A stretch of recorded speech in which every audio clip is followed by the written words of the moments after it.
धो लीजिए। आपकी कोई कामना है, आपका कोई भाव है, आपके हृदय की कोई बात है जो बहुत दिनों से लगे हुए हो, और बाबा हो सकता है कि किसी कारणवश पूर्ण ना हो रहा हो। कई लोग कह भी देते हैं गुरुदेव, कोई कोई कहते हैं, अब जैसे आज कोई कह रही थी बच्ची की मैंने शिव महापुराण में पशुपति व्रत सुना और उसको करा, उसका लाभ मुझे मिला। मेरे पति ने भी करा, उसका भी लाभ मुझे मिला। पर एक काम गुरुदेव ऐसा अटका हुआ है कि वो काम हम करना चाह रहे हैं, व्रत भी कर लिया, अनुष्ठान भी कर लिया, पर फिर भी वो व्रत के कारणवश भी वो कार्य नहीं हो रहा। तो समझना कि कोई कार्य बड़ा भारी होगा और बाबा उसको कर नहीं रहा है, या कोई काम अटक रहा है।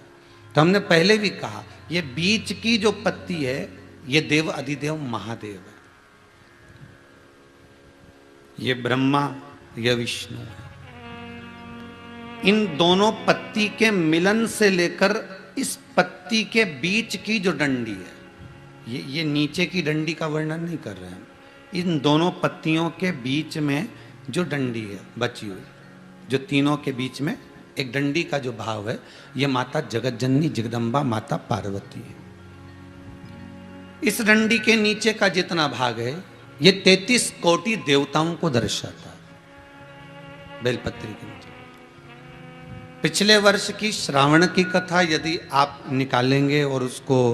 पेज पर जाकर आप सुनेंगे तो आपको प्राप्त होगा कि उसमें भी कहा था कि जब आप पशुपति व्रत कर रहे हो या कोई नियम धारण कर रहे हो या कोई आपने नियम उठा रखा है और वो कार्य आपका हो ही नहीं रहा, आपने 2 बार पशुपति व्रत कर लिए, आपने ये कर लिया, आपने प्रदोष कर लिया, आपने सोमवार कर लिया, आपने सारे अनुष्ठान कर लिए, बहुत सारे उपाय भी करे तो भी नहीं हो रहा है, तो इस बीच वाली पत्ती पर शहद लगाकर बाबा का जो शिवलिंग है उस शिवलिंग को इसको छुआ दीजिए या उससे चिपका दीजिए और उस पर अपनी हथेली रखकर कामना कर कर वापिस घर को आ जाइए।